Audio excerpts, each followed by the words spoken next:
Hello everyone. So today in our video I'm going to tell you that recent combined geoscientist examination is how much relevant for your CSC, for your CDSC or for any upcoming UPSC examination, and what are the key takeaways from this examination. ठीक है, तो मैं आपको साथ साथ में बताऊंगी. एक क्विक वीडियो करेंगे हम, उतना ज़्यादा लंबा नहीं करेंगे इस वीडियो को. ठीक है, सो देखिए क्या है इसमें. मतलब मैं खुद भी अपने लिए पढ़ रही थी इसको, तो मैंने साथ साथ में थोड़ी थोड़ी चीज़ें जो मेरे को याद रखने वाली तो मैंने लिखी हुई हैं साथ साथ में. ठीक है, देखिए पहला हमें ये चीज़ देखना है. मैं आपको पहले बता देती हूँ कितने क्वेश्चंस आपको PYQ से आए हैं, कितनी थीम्स आपकी रिपीटेड हैं, और यूपीएससी के पास क्या स्कोप है क्या नहीं है, आपको आने वाली CDS में या CSC में क्या चीज़ें दिख सकती हैं. ठीक है, तो इस टाइप से आप क्या कर सकते हो, अपनी प्रेपरेशन को क्या कर सकते हो, एक डायरेक्शन दे सकते हो. ठीक है, कॉन्फिडेंस भी आएगा आपको ये सब चीज़ें देख के. देखिए सबसे पहले अगर हम मतलब जो थोड़ा हाई लेवल है या फिर जो थोड़ा जियो साइंटिस्ट पर्सपेक्टिव है वो क्वेश्चंस हम छोड़ देते हैं, बाकी के हम देखते हैं. देखिए जैसे अगर आप ये देखोगे, ये वाला क्वेश्चन देखोगे कि सिंपल उसने पूछा है normal human body temperature and ये रूम टेम्परेचर वगैरह, ये भी आपको NCERT से डायरेक्ट मिल जाएगा. इसमें अगर आपको कन्वर्जन करना आता, ठीक है, डिग्री सेल्सियस टू केल्विन, या फिर आपको केल्विन में भी उसका पता होता तो भी हो जाता आपका. सो ये बहुत बेसिक क्वेश्चन हैं. ठीक है, एक ये हो गया. चलो ये तो पूछता ही नहीं है CDS वगैरह में. ठीक है, साउंड वेव है. ओके चलो इसको भी छोड़ दो. अब देखिए पहली बात मैं आपको एक चीज़ बता दूं, अगर आप CSC के लिए प्रिपेयर कर रहे हैं या CAPF के लिए है या फिर CDS के लिए है, so science is very very important. जो जियो साइंटिस्ट में साइंस आई है वो बहुत बहुत इंपॉर्टेंट है. ठीक है, उसको एक तो आपकी प्रैक्टिस हो जाएगी अच्छे से. ठीक है, प्रैक्टिस हो जाएगी. दूसरा क्या हो सकता है कि कुछ चीज़ें हो सकती हैं, कुछ टॉपिक हो सकते हैं जहाँ से मे बी क्वेश्चन आपने नहीं देखा होगा, है ना, तो इसमें आपको मिल जाएगा. हो सकता है वही डायरेक्ट वो उसमें रिपीट कर दे. So science and environment of geo scientist is very very important for your upcoming CSC, CAPF and for your CDS. और CAPF में भी ऐसे क्वेश्चन कुछ 11th क्लास के NCERT से पूछता है साइंस के, तो वो भी इसमें से भी ऐसे क्वेश्चंस होते हैं जो आपको पूछेगा. ठीक है, चलिए अब ये वाला अगर आप ऑल फैक्टर इंडिकेटर वाला देखोगे, ये PYQ है तो इजी था ये करना. ये क्या करता है, शफल करता रहता है, यहाँ से वहाँ, वहाँ से यहाँ. ठीक है, देन उसके बाद क्या है, ये वाला कितने बार आप क्वेश्चन कर चुके होंगे, मिथेनोइक एसिड, सिट्रिक एसिड, ये बहुत बार आपको CDS में आ चुका है, तो ये भी इजी PYQ है. देखिए क्यों डाल रहा है बार बार, क्योंकि उसके पास स्कोप ही नहीं है, वही साइंस से उसको रिपीट करना है, वही चीज़ें उसको रिपीट करनी है. तो इसीलिए मैं आपको बार बार बोलती हूँ कि जो भी PYQ है, मतलब जितने भी एग्जामिनेशन हो रहे हैं UPSC कंडक्ट करा रहा है, उसको सॉल्व करिए. एक तो प्रैक्टिस हो जाएगी, आपको नंबर ऑफ क्वेश्चन ही मिल रहे हैं ना, सॉल्व कर लीजिए. अगर उसमें से कोई ऐसी चीज़ आपको लगता है नहीं है, कोई न्यू चीज़ है, तो उसके वहीं पे नोट्स बना लो. ठीक है, रिवीजन भी हो जाएगा इससे. देन अगर आप ये वाला क्वेश्चन देखते हो, ये PYQ में आया था CAPF के 2023 में, अगर वो वाला सॉल्व किया होता यहाँ पे ये सॉल्व हो जाता. हो सकता है ये फिर से कहीं ना कहीं किसी पेपर में स्वॉप हो जाए. ठीक है, इससे हमें पता क्या चल रहा है, इससे हमें पहले तो PYQ की इंपॉर्टेंस पता चल रही है. एक और चीज़ मैं आपको बताऊंगी क्या है वो. ठीक है, आगे अब ये वाला देखिए, ये आपको ना NCERT से सॉल्व हो जाएगा आपका. ठीक है, इसमें से जैसे क्रोमियम ऑक्साइड है, ये मैंने आपको ना जब साइंस की क्लास कराई थी उसमें भी मैंने आपको कलर्स बताए थे. क्रोमियम ऑक्साइड है या ग्रेफाइट तो सबको पता ही रहता है. ठीक है, तो इजी क्वेश्चन. फिर उसके बाद है, ये भी आपका NCERT से हो जाता कि जो भी मेंडलीव था उसका जो पीरियोडिक टेबल था, ठीक है, वो किसके बेसिस पे था, तो एटॉमिक मास के बेसिस पे था. बाकी आप देख लेना. ओके, ये भी NCERT का क्वेश्चन है. नाइट्रिक एसिड वाला कब देता है कब नहीं देता है, ये आपकी 10th क्लास की NCERT है साइंस की, वहाँ से क्वेश्चन है. तो NCERT देखा, तो दूसरा इंपॉर्टेंस हमें क्या पता चला, दूसरा की टेक अवे क्या है कि अगर आपको साइंस करनी है, साइंस के लिए स्पेशली बता रही हूँ, पहली बात तो PYQ is very very very important. दूसरा आपका NCERT तो कहीं और सोर्स मत ढूंढो, कहीं पे भी मत जाओ, बस साइंस के लिए NCERT कर लो, क्योंकि साइंस का स्कोप बहुत ज़्यादा है. ठीक है, आप ज़्यादा से ज़्यादा क्वेश्चन अटेम्प्ट कर सकते हो, ईजी क्वेश्चन होते हैं और डुएबल क्वेश्चन होते हैं. ठीक है, यहाँ पे भी देखो, वही आपको अगर CDS में भी देखोगे तो एम्फोटेरिक आता है, एसिडिक, न्यूट्रल, बेसिक, ऑक्साइड्स, है ना, तो वहाँ से हो जाएगा. तो इजी है, NCERT से हो जाएगा. रेस्पिरेशन है इजी, अगेन वही पूछा है इसने. देन उसके बाद ये भी NCERT से हो जाएगा. इवन PYQ में भी पूछा आपको. फिर उसके बाद है ये वाला क्वेश्चन था ये वाला question is important for your upcoming CDS के लिए, ठीक है। तो ये पढ़ लेना एक बार। यहाँ पे क्या है कि वाटर क्या है, ये कहीं तो भी पूछा है क्वेश्चन पहले भी, ये वाला मैंने कहीं तो भी पढ़ा था। That water at 0 degree will have more energy होगा देन आइस, ये सही है। Temperature of ice remain constant as long as it's melting is not complete, ये भी सही है।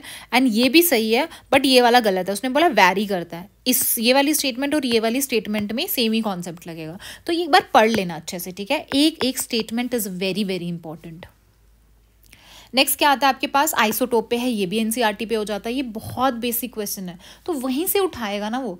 अगर उसका सिलेबस एक क्या बोलते हैं उसको, उसका एक सिलेबस है कि हमें वही NCERT से ही डालना है, 8th 9th 10th की NCERT, तो उससे बाहर वो साइंस कहाँ से लाएगा, है ना। तो साइंस यहीं से डालेगा। ये देखो, ये भी कितना इजी क्वेश्चन है, NCERT है, PYQ बोल सकते हो, ये भी आपका PYQ है, ये भी आपका ये आपका जो है दैट इज NCERT से हो जाएगा कि कौन सा इसमें से जो 25 डिग्री सेल्सियस पे जो है वो लिक्विड फॉर्म में होता है। तो ये पता ही है, फॉस्फोरस थोड़े ना मिलेगा आपको लिक्विड फॉर्म में। ब्रोमीन एंड मर्करी है, ये NCERT से ही आपका, है ना।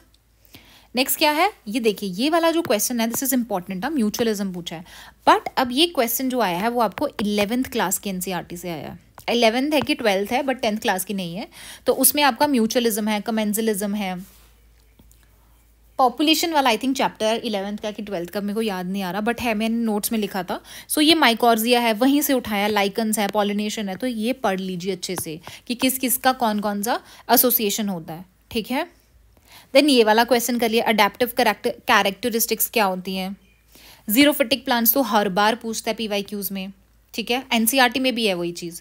फिर उसके बाद देखिए स्टेजेस ऑफ सेल साइकिल, ये भी आपको 11th या फिर 12th क्लास की NCERT में मिलेगा।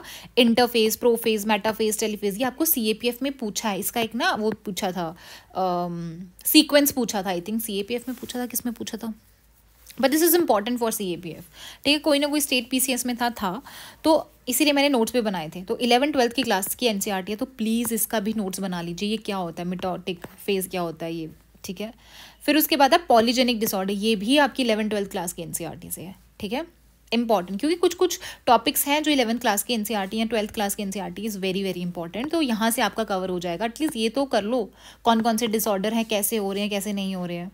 ये zoom cultivation easy, Kyoto protocol, ये इन्वायरमेंट वेरी वेरी इंपॉर्टेंट, यहाँ से आप इनके नोट्स बना लो। ये UVB और UVA पे क्वेश्चन आया था, PYQ ही आया था, वहाँ से अगर आप पढ़ते तो ये हो जाता शायद, ठीक है। तो ये भी आप, इसकी जो स्टेटमेंट्स हैं they are very very important, उसको अच्छे से कर लो। वायरस फिर से आ गया, तो वायरस पे अच्छे से देख लो, ठीक है। COVID-19 पे आ गया, SARS-CoV-2 आ गया, ठीक है। क्रिस्पर पे आ गया, क्रिस्पर पे आता ही है डायरेक्टली और इनडायरेक्टली। जो UPSC है, UPSC का फेवरेट है ये जीन एडिटिंग, तो इन सब के बारे में एक बार देख लेना। नेक्स्ट इज ये टाइप्स ऑफ विंड, जब मैंने आपको ज्योग्राफी के इंपॉर्टेंट टॉपिक्स बताए थे तो उसमें मैंने बताया था दैट विंड वाला चैप्टर बहुत इंपॉर्टेंट है, और नोट्स में भी आपको बताया थी कौन सी कोल्ड वाली कौन सी है, वार्म वाली कौन सी, किसको क्या नाम से बोलते हैं, ठीक है। सो ब्लिजर्ड्स हो गए। कैप्रिकॉन, ये भी आपका PYQ है, ये आई थिंक मैंने CAPF में आपको सॉल्व कराया था, और CAPF में ये 2 बार क्वेश्चन रिपीट हो चुका है, तो वहीं से उसने डाल दिया फिर से, पराग्वे और उरुग्वे। ये थोड़ा सा क्वेश्चन था जो शायद आपको नहीं मिलेगा, तो यहाँ से आप पता, मतलब ये आपके लिए एक ऐड ऑन हो जाएगा आपके उसमें, ठीक है, फैक्चुअल इन्फॉर्मेशन में। तो ललामास कहाँ पे मिलते हैं, एम्स में। Next is Baba Budan hills. अब कॉफ़ी इतने बार पूछता है वो, कॉफ़ी टी, इस पे हर बार क्वेश्चन आते हैं। तो अगर आपको ऐसे प्रोबेबल उस पर जानना रहेगा ना कि कौन सा ऑप्शन हो सकता है, तो टी या कॉफ़ी बहुत प्रोबेबल है। ये एप्पल पाइनएप्पल उतना नहीं होता, टी कॉफ़ी पे पूछता है। आपको क्या करना है, कॉफ़ी पे नोट्स बनाने हैं, टी पे बनाने हैं कि टी को उगाने के लिए पहली बात तो कौन लार्जेस्ट प्रोड्यूसर है, कहाँ पे होती है वर्ल्ड में, इंडिया में, क्या इसको कंडीशन लगती है, इसको क्या बोलते हैं, इसकी क्रॉप के लिए क्या क्या कंडीशन होती है ना, कितने दिन में होती है या फिर कितना सनलाइट है, कौन से सॉइल में होती है, ये दोनों के बना लेना, ठीक है। ये मैंने थोड़ा सा बता दिया आपको कहाँ क्या है। बाकी ये भी आपका NCERT पे क्वेश्चन है, ये भी NCERT का और PYQ का क्वेश्चन है। ये एटलीस्ट आपको नास्का और कोकोस तो पता ही होता अगर आपको ये नहीं भी पता होता, बट अगर आप यहाँ पे देखते ना जुआन डे फूका, तो ये थोड़ा सा लगता कि हो सकता है, बट ये स्कॉशिया प्लेट थोड़ी अलग सी प्लेट है, तो ये भी आप थोड़ा सा गेस ले सकते थे अदरवाइज। बट इससे क्या हो जाता है, 2 प्लेट्स आपकी ऐड हो जाती है आपके नोट्स में, ठीक है। अब ये देखिए पेरीहीलियन एपीहीलियन तो आपको पता ही रहता है कि पास एंड दूर, बट इससे आपको किलोमीटर्स भी पता चल गया कि पास में 147 है, दूर में इतना है, तो ऐसे आपको नोट्स भी बनाने साथ साथ में, क्योंकि हो सकता है ना कल को तुम्हें कोई क्वेश्चन आएगा तो डायरेक्टली और इनडायरेक्टली यहाँ से सॉल्व हो जाएगा अगर यहाँ से क्वेश्चन आएगा तो। ठीक है, नेक्स्ट इज हुगली रिवर है, ये तो ईजी था, रिवर्स पे क्वेश्चन तो भाई उसको पूछना ही है। अब ये देखिए, अब उसने ये चीज़ पूछा है आपको, ये CAPF का PYQ है, ठीक है, उसमें एंटीसोल, इंसेप्टिसोल, हिस्टोसोल, एंडीसोल्स, ये मैंने अलग से PYQs के जो नोट्स बनाए थे ना उसमें ये सब चीज़ है, ये मैंने बताया तो था आपको जब मैं CDS का PYQ एनालिसिस बता रही थी, तो वो वाली जो PDF है उसमें सारे के सारे हैं। तो उसने पूछा कि पुअरली ड्रेन्ड है, तो ये पढ़ा होता तो हिस्टोसोल ईजिली हो जाता। तो देख लो स्वॉप हो रहा है, यहाँ नहीं तो वहाँ, वहाँ नहीं तो यहाँ, तो ये ऐसे ही करता है। ठीक है, एक्सफोलिएशन ऑफ रॉक्स, NCERT का क्वेश्चन। अब ये देखिए क्वेश्चन आया नेफा एनालिसिस, अगर आपको याद होगा, याद क्या होगा वैसे तो, CDS में ना क्वेश्चन आए थे आइसो बायर्स पे, है ना, एक मैच वाला आया था, तो आइसो लाइंस जो होती हैं जैसे आइसो हेलाइन हो गया, आइसो नेफ हो गया, उसमें क्वेश्चन आया था आइसो नेफ करके, तो मैंने आपको सारी की सारी आइसो हेलाइंस बताई थी, आइसो लाइंस लिखी थी मैंने, मतलब वही जो CDS वाला। अच्छा मैं एक काम करती हूँ, आपको बता ही देती हूँ, दिखाई देती हूँ एक बार वो CDS वाला ना, ये देखिए आइसो हेलाइन वाला डायरेक्ट वही खुल गया। ठीक है, देखिए मैंने सारी की सारी आइसो लाइंस आपको लिखवाई थी। तो आइसो निफ किसके लिए होता है, क्लाउडीनेस के लिए। ठीक है, तो ये सारी जितनी भी चीज़ें आ चुकी हैं एनवायरनमेंट से रिलेटेड या ज्योग्राफी से रिलेटेड, एटलीस्ट CDS वाला तो मैंने इसमें डाल दी थी। ठीक है, चलिए तो ये तो हो जाता है यहाँ से। डॉक्टर्स विंड किसको बोलते हैं, हरमतन को बोलते हैं। ये विंड वाला भी मैंने आपको ये यहाँ पे नहीं मिलेगा आपको CDS वाले में, विंड वाला आपको मिल जाएगा जो CAPF वाला बनाया था ना मैंने, उसमें मिल जाएगा आपको। ठीक है, क्योंकि कुछ चीज़ें CAPF में मिल जाएंगी, कुछ चीज़ें आपको CDS में मिल जाएंगी, तो उसको साथ साथ में बना लो आप। अगर आपके वो नोट्स में एडिटेड नहीं है तो यहीं पर बना लो। ठीक है, ईजी हो जाएगा, जब आपको एग्जाम होगा तो तब याद कर लेना। इसमें बस कुछ ज़्यादा नहीं है, बस देख लेना ट्रांसकैरियन कहाँ कहाँ से पास करता है, कहाँ कहाँ से नहीं, ये याद कर लेना थोड़ा सा, क्योंकि गोविंद वल्लभ पंत का हेडक्वार्टर कहाँ पे, ये सिर्फ ऊपर ऊपर से देख लेना। Now this is modern history से जो भी क्वेश्चंस हैं, अगर खास करके फैक्चुअल हैं वो तो अच्छे से देख लीजिए आप, कौन कौन कैसे। INA ट्रायल्स इजी क्वेश्चन था ये, हाँ ये मैंने आपको बताया। तो ये सारी की सारी चीज़ें मैंने आपको बताई थी जब मैंने मॉडर्न हिस्ट्री के इंपॉर्टेंट टॉपिक्स बताए थे, कि जैसे कि आपकी कुछ, जैसे salt march is very important, ये जो भी आपके मूवमेंट्स हुई इंपॉर्टेंट है बहुत ज़्यादा, है ना। INA पे भी मैंने बताया था बहुत इंपॉर्टेंट है। एसोसिएशन तो मैंने बहुत इंपॉर्टेंट करके बताया था कि एसोसिएशन, अगर आपने वो एसोसिएशन वाला किया होता तो वही है, तो इससे आपका रिवीजन भी हो जाएगा और प्रैक्टिस भी हो जाएगी। ठीक है, वीरशैव मूवमेंट PYQ है, बहुत बार पूछ चुका है ये। कृष्ण देवराय, हजाराराम टेम्पल बहुत बार पूछ चुका है, विट्ठल स्वामी टेम्पल भी पूछ चुका है। ठीक है, तो कृष्ण देव है तो वो तो करेगा, ये 3 तो आप श्योर होते। अब तीसरा आपको मिल गया है वेंगलानाथ टेम्पल। ठीक है, तो ये आप देखोगे ये कहाँ पे है, तो कुछ होमवर्क आप भी करोगे। ठीक है, बाकी इसने पूछ लिया था अष्ट प्रधान ऑफ शिवाजी। अब शिवाजी क्यों, क्योंकि अगर आप CDS देखोगे या बाकी उसमें देखोगे तो शिवाजी का जो प्रोमिनेंस है वो ज़्यादा आ रहा है, यहाँ से आपको पता चलता है आपको शिवाजी बहुत अच्छे से पढ़ के जाना है। ठीक है, तो प्लीज़ अच्छे से पढ़ के जाइएगा अपने पेपर्स के लिए। जैसे अब उसने अष्ट प्रधान की बात की तो आपको सारे के सारे अष्ट प्रधान पता होने चाहिए। ठीक है, और किनका क्या क्या काम था वो भी पता हो, जैसे पेशवा PM थे फॉरन ये। अब क्वेश्चन देखिए, इनमें से कौन है जिनके पास मिलिट्री कमांड नहीं होती थी, 2 थे जिनके पास मिलिट्री कमांड नहीं होती थी, एक थे पंडित राव और एक थे न्यायाधीश, ये 2 थे। ठीक है, बाकी आप देख लेना कौन कौन से 8 है। अब एक और नई बैटल आई है, पहले तो इन्होंने राक्षसी तंगड़ी करके आई थी। ठीक है, वो भी इतना ज़्यादा नहीं पढ़ते थे, बट CAPF में आई, फिर CDS वगैरह में पूछी। अब क्या है, बैटल ऑफ चिन्हट, ये अच्छे से पढ़ लेना प्लीज़, क्या है क्या नहीं है, कहाँ पे फॉट हुई। अगेन ऋग्वेद पे आ गया। ठीक है, आपको पहले तो वेद पता होने चाहिए, उनके सब वेद कौन कौन से है वो भी अब पढ़ के जाओ, अच्छे से पढ़ के जाओ, एंशिएंट मिडीवल अच्छे से करके जाओ। ठीक है, अब ये जो जयदेव वाला है और गीता गोविंदा, ये मेरे को पता है, मैंने खुद सॉल्व कराया था आपको और मैंने बताया भी था। उसमें जयदेव गीता गोविंदा वाला गलत दिया हुआ था, उसका जयदेव नहीं दिया हुआ था, तो मैंने आगे लिखाया था। आई थिंक CAPF का सॉल्व कराया था, कब कराया था। ठीक है, बाकी यहाँ से आप ऐसे कर सकते हैं, जैसे तुलसीदास जी उन्होंने तो रामचरितमानस लिखी है ना, रामचरितमानस रामायण लिखी है, तो अध्यात्म रामायण किसने लिखी है, सेज व्यास जी ने। तो ये थोड़ा बहुत PYQ, और इसको नोट्स में ऐड कीजिए, कौन कौन किस ने क्या क्या लिखी है, वहीं से घुमा फिरा के पूछेगा। अब ये एक्ट आ गया है, ये पढ़ना बहुत इंपॉर्टेंट है, तो क्या क्या बोला है उस एक्ट ने ये आपको पता होना चाहिए। आर्टिकल 16 वही है, क्या पूछता है आपको, आर्टिकल्स फंडामेंटल राइट से पूछेगा, वही प्रेसिडेंट पूछा है, वही वाइस प्रेसिडेंट, ये मैंने आपको पॉलिटी के इंपॉर्टेंट टॉपिक्स में बताया था, ठीक है। G20 अगर उसने पूछा तो G20 की कौन कौन सी कंट्रीज़ हैं, क्या क्या है, थोड़ा सा आप पढ़ लेना, ज़्यादा कुछ है नहीं है। ये कॉन्स्टिट्यूशन 106 अमेंडमेंट एक्ट है, ये भी PYQ आ चुका है, CSE में आ चुका है ये, ठीक है, 15 साल का। मनी बिल फिर से वही रिपीटेड, वही मनी बिल, वही फंडामेंटल ड्यूटीज़, वही DPSP। अब ये CDS में भी पूछेगा, तो इट्स बेटर है कि आपको इसको अच्छे से कर लेना कि इनमें से कोई भी क्वेश्चन आइन टॉपिक से रिलेटेड आपका गलत नहीं होना चाहिए, ठीक है। पार्लियामेंट है, इलेक्शन कमीशन है, फिर वही आ गया आपका DPSP से आ गया, फिर से UCC आ गया, है ना।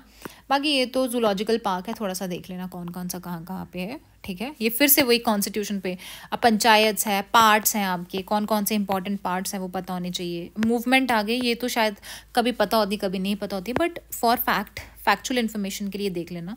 5 ईयर प्लान, जब मैंने इकोनॉमिक्स की क्लास ली थी CAPF की, तब मैंने बताया था 5 ईयर प्लान बहुत बहुत इंपॉर्टेंट होते हैं, सारे के सारे 5 ईयर प्लान बहुत इंपॉर्टेंट है। वो इकोनॉमिक्स के नोट्स में मैंने नोट्स भी बना के रखे हुए हैं, ठीक है, वो भी आपको दिए थे शायद मैंने, मेरे टेलीग्राम चैनल पे आपको मिल जाएगा।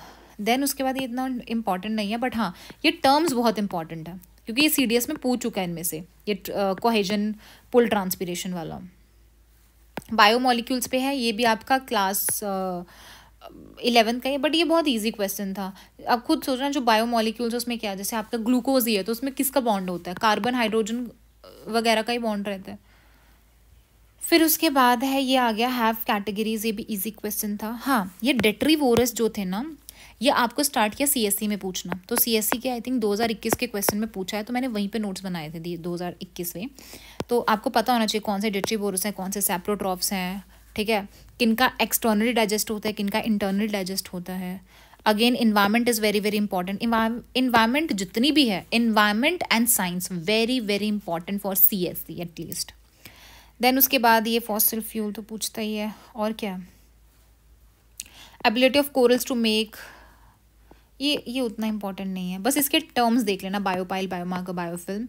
और ये जो बर्ड, हाँ ये अलेज्ड बर्ड सुसाइड है, ये कहाँ पे हुआ था, ये असम जटिंगा में होता है अभी भी, तो ये टर्म्स आप देख लेना, ठीक है। मैंने इसके नोट्स बना दिए, नीश क्या होता है ये देखिए। अगेन ये कौन से क्वेश्चन है आपके, ये टर्म्स वेरी वेरी इंपॉर्टेंट। एक नीश पे पहले भी क्वेश्चन पूछ चुका है वो इन्वायरमेंट पे, ठीक है, ये टर्म्स इंपॉर्टेंट हो जाती है। अगेन ये टर्म्स इंपॉर्टेंट हो जाती है, ये भी कहीं तो भी पूछा था, इसलिए मैंने पहले से भी नोट्स बना के रखे हुए हैं इन्वायरमेंट के। तो ये उन्होंने पूछा है कि कौन सी बुक है जो DDT के बैन पे वो करती है ना। तो ये साइलेंट स्प्रिंग है, किसने लिखी है, बाकी किसने लिखी है, ये लिख दी है। और क्या, Ramsar sites very very important, सबको पता है। अब ये खिजादिया, रुद्र सागर, ये ऑलरेडी पूछ चुका है CDS में, ये भी पूछ चुका है कार्बन साइकिल कौन सा क्या है। अब एक और इनिशिएटिव है, नया इनिशिएटिव है, पूर्वोदय इनिशिएटिव, तो इसका सब चीज़ें आपको पता होना चाहिए कि किस किस के लिए है। ये सारी की सारी जो ईस्टर्न स्टेट्स हैं उनके लिए कितने करोड़ का प्रोजेक्ट है, क्या डेवलपमेंट होगा, क्या कनेक्टिविटी है, सब होना चाहिए। अगेन ये भी आपका करंट अफेयर है, तो पता होना चाहिए प्राइस वगैरह। वैसे भी CDS के लिए, इवन अभी CSE के लिए भी आपके अवार्ड्स, मिलिट्री एक्सरसाइजेस, ये सब बहुत बहुत इंपॉर्टेंट हो गया। कौन सा समिट कहाँ पे हुआ, कब हुआ, ये सब देख लीजिए। एंड ये सब करंट अफेयर पे आपका, ठीक है। अब इसने बोला है कि जो आपकी कौन सी जो ट्राइब है जो रिमूव करी इन्वेजिव स्पीशीज़, बट आपको पता भी होना चाहिए कि कौन कौन सी इन्वेजिव स्पीशीज़ उन्होंने क्या की है, रिमूव करी है, ठीक है। तो ये भी इन्वायरमेंट करंट अफेयर है। मनस ऐप के बारे में पूछा हुआ, टेली मनस ऐप के बारे में, तो पता होना चाहिए कि कौन सी मिनिस्ट्री पे है। पहली बात तो हर एक आपको क्या करनी है, स्टेटमेंट पढ़नी है, कौन सी सही है वो भी लिखनी है, कौन सी गलत है, क्यों गलत है वो भी लिखना है, ठीक है, सही करके लिखना, कब आई कब नहीं आई।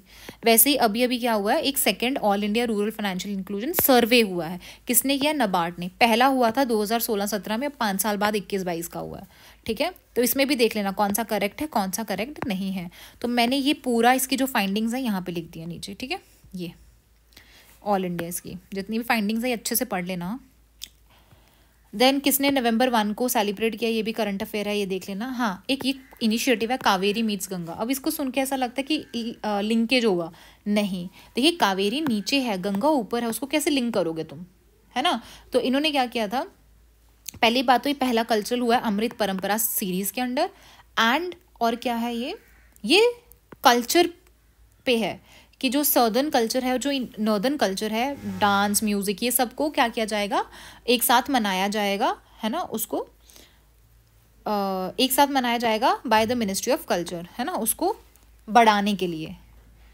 सो आप देख सकते हो यहाँ पे showcase the best of south Indian and north Indian artistic traditions. Okay, so this is it from my side. ये था आपका पूरा सीरियल जियो साइंटिस्ट का। तो आपको इससे पता चल गया होगा कि क्या क्या इंपॉर्टेंट है। First is PYQs are very very important for practice also और रिविजन के लिए भी, ठीक है। Second is your NCERT is very very important for at least for science and environment के लिए आपकी NCERT बहुत बहुत बहुत इंपॉर्टेंट है। तो प्लीज़ प्लीज़ प्लीज़ अच्छे से आप PYQ सॉल्व करिए, उनके नोट्स बनाइए और साथ में क्या करिए, रिवाइज करिए। Okay, so all the very best. Thank you so much.